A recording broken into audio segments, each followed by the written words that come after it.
What's going on, everyone? Welcome back to the channel. I'm Peter Parkour. And I'm the real Jussy, and we are the... Oh, no, get your shirt out. We are the Distorted Theorists. So... Black Panther. Wakanda Forever.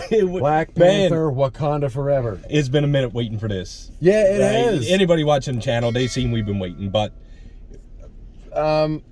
I know you got things to say. Well, obviously, but that's why we're doing this. Like, we saw it. Credits. Keep it real. Yeah, keep it real. Peace. Okay. I liked it. Start wherever you want. Yeah. I really and truly liked it. Is it going to be the movie? Is it going to be the movie that everybody thought it was? I don't know. But again, I'm going to preface this by saying I did enjoy it. I thought it was a good movie. It had to follow Black Panther, really and truly, which was that was really a sleeper hit for me. Honestly, the movies that went in the row after Black Panther, including Black Panther, were just oh my god. And then of course Chadwick, following his passing, how do you manage that appropriately and also not try to pee off the fans of you're trying to stay in that. It was handled well. How T'Challa passed was abrupt. It was abrupt, and it was off screen. It was just kind of like it was about 30 seconds of yeah. Oh, yeah. Okay. But on the whole, it was pretty much the only thing they could have done to. Yes. Realistically, it was very tasteful. Yeah, it wasn't abrupt in your face like, oh, that don't even make sense. It was just like, okay, here's a reason. We know why he isn't in the movie. Let's accept it. Let's explain it in the MCU version of this, and we're moving on. And the film really and truly deals, almost kind of leans heavily on grief and mourning, almost to the point of it. Well, yeah, but almost to the point, like dealing with it, almost to the point of like, I get it. We're here for a story, not for necessarily a eulogy. But again, still a great movie. And even one of the first things I said, and you just said it again, it was a great movie. I emphasize that because even if this wasn't a Marvel film, I still think it would have been a good movie. Was it one of the best Marvel movies that was out there? No. However, on the whole, I was literally glued to watching the screen the whole time because... What's going to happen next? What's going to happen next? It's How are they doing this? movie. Who's doing this? Who's that? Who's this? Right? So it's a long movie. Oh, it's long. It's 2 hours and 41 minutes. That's up there. It did at some points feel like I didn't feel sucked in to the point where I was like, man, this is long. Like I was like, okay, the story now. And I said this to you as well. If Chadwick did not pass, I think the movie would have been a lot shorter because it wouldn't have leaned on the emotion so much. But I want to shift gears because I want to shift gears because I want to talk about Riri Williams' introduction. Yes. I said it to you right away. She made this movie for me personally. If she wasn't in the movie, it would have fallen flat. We needed to have that slight comic relief. Yeah. It was more jest. It wasn't even comedy. It was like quips and like hitting. And the importance of why her character was there. Like if she wasn't there, it would have fallen flat. There would have been no motivation for certain points of the story. When you see it, you'll understand what I mean. And as much as she's been touted as being Ironheart, she was still a background character as Ironheart. But one thing about that I would like to say is that immediately watching this movie and seeing her on screen, I have no doubt that she can carry her own Disney Plus series. Absolutely. No contest, whatever. She is going to kill whatever show they do. And for the rest of the cast with Angela Bassett. Not the old woman, Angela Bassett. Letitia Wright is returning as Shuri. Lupita Nyong'o as Nakoya. And we have Okoye. I can't remember her name, but anyway, and a new cast member as Namor. He killed it. Every time Namor's character spoke on screen, I was like, I was like leaning in like, what's it? Oh, he badass. And again, his character development is what he really was. You're kind of guessing the whole time. Like again, from the trailers, he's bad. In movie, yes.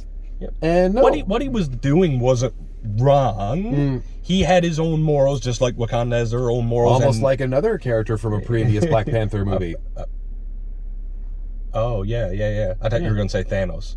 No. We always revert back to Thanos. But, like I said, his motivation for what he was doing in this film made sense. Like, it's really what any person protecting their people would do, which exactly what Wakanda does. So why was he labeled as the bad guy? But in the end, you realize what's going on, and the conflict ensues and pays off, I guess, in the end, so to speak. Absolutely. And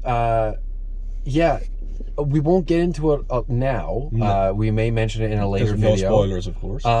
Some of the theories that we came up with, we were pretty on the money with some of them. Yep, some of them. And others, we were way off. Dead wrong. One of the first things you said, you were off about this, and I was like, yeah, but then other stuff happened, and I was like, I said this. So that was really cool, and I enjoyed that we did that distorted theory, and that was the whole point, because we said when we go watch the movie, let's see where we're at, right? For anybody who does go to watch film, we will be totally honest, there's only one end credit scene. Yeah, there's only one. You're definitely going to want to stick around for it. I was a little disappointed because I love those two end credit scenes, but I assure you there was only one. Theories on that as well. Won't get into it because obviously it's the end credit scene, but it was good. Like it matched the movie for sure. We'll leave it at that, I guess. One negative I will say, just me being me, is that I did say coming at the movie wasn't quite enough action that I would have preferred. Well, that's kind of what I mentioned earlier, where it's, again, like, this is a Marvel movie. I know the crutch of a Marvel movie is that it's a superhero deal, so we're expecting that we're going to see a whole bunch of stuff happening on screen, and where this does lean very heavily on mourning and the guilt of someone passing and just trying to get over the stages of grief that one goes through. Like I said, it leans very heavily on almost to a crux. To a fault. I think in some cases they were backed into a corner a little bit, and they had to use the tools and the storyline that they could. There's only so much you could tell with the passing of Chadwick. Like, you had to shoehorn some stuff in there, I feel, and it kind of shows. But again, knowing that Chadwick has passed, and we are all big Marvel fans, and we want to pay our respects to him, we accept it. And as you're watching the movie, you're just continually accepting it and being like, oh, okay, so this is why they did this and whatever. And honestly, trying to follow up, I mean, like, it was an absolute tragedy. And again, I still remember waking up that particular morning and seeing, I was like, it was just a shock. BuzzFeed up to there. Oh no, it's real. Oh God. And the fact that Marvel did recover quite well. Well, I say Marvel. Ryan Coogler did do justice with having to follow up with the unfortunate passing of the main character. And I feel like, Marvel knew they couldn't let anyone down with this film. And I don't think anyone's going to come out of it being like, wow, that was garbage. Wow, this, like, look what they did. But, like, everyone's going to leave the theater. Yeah, everyone's going to leave the theater being like, man, I miss Chadwick. But I can see where the direction is still going. And Ryan Coogler's an amazing director. Like, I almost like to see his hands on something else besides Black Panther. You know what I mean? Well, I mean, like, I haven't, because didn't he direct Straight Outta Compton? Didn't he direct that? Maybe. If so, that was a deadly movie as well. Well, that's the thing. I've never seen it, and I was like, you should watch it. It's really good. See? It's really good. I guess in Clue Up, where do you sit in the tier of Marvel movies? A rating, anything you want to compare it to? I mean, it's up there. I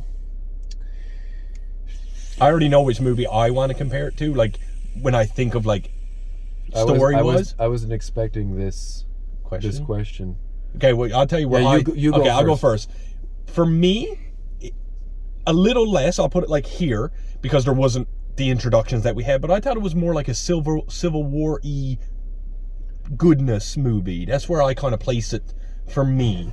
Now, Civil War, like you said, you had all the heroes, fighting each other that we became accustomed to. We had Spider-Man's introduction, so there's always going to be a little bit of bread and butter there. But for me, storytelling wise, it matched Civil War. You had that grief, you had like the actual story rooted in there, and then you had the heroes on top. That's where it sits for me. Probably 7.5 out of 10. Yeah, I guess sure. Like my initial response that I sent to a buddy of mine right after I said 7.5, and I was like, no, that's actually a bit harsh. I'm going to say between 8 and 8.5. Yeah, for sure. Again, for the faults that were done, the CGI was a little bit off, obviously, because, and again, I have a hard time looking at the suits that are in this, because from previous movies where they're like, that suit looked amazing, I was like, no, that was green screen that they were wearing the whole time. And now I find myself like looking for it. Is that where is that little thing right here? What is that? So and because of that, there is that uncanny valley that kind of does come up every now and then. I know they can't make it perfect. That's what it is. So if they're CGI suits, if they're real suits, that's great, but they're still making me think that it's, that it's a bit off. The actual cinematography, I always bring this up. There are a couple of shots that were in the movie that were really good. I'm not going to give anything away, but near the end, you get to see these wide sweeping shots. Wide scope, And there's that one point when we saw it in IMAX where it actually shifts into IMAX mode. Yeah, you even nudged me and we're like, I was like, oh, this is it. And one of these shots is in the trailer. I'll let you try and figure out where it's from. Yeah. And it was that sequence in IMAX. Playing out on IMAX, yeah.